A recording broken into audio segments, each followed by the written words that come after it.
ಇರದೆ ಬಾಳೇ ಇಲ್ಲ ಅನ್ನುವುದು ಪ್ರೇಮ ಅಲ್ಲ.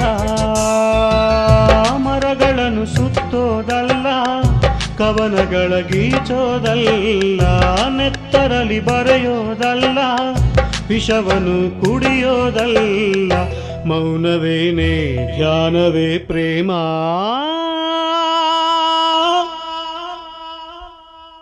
ಅವನಲ್ಲಿ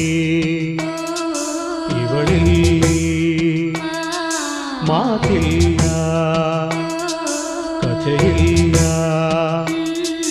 ಎದುರೆದುರು ಬಂದಾಗ ಹೆದರಿ ನಿಂತಾಗ ಅಲ್ಲೇ ಆರಂಭ ಪ್ರೇಮ. ಅವನಲ್ಲಿ ಇವಳಲ್ಲಿ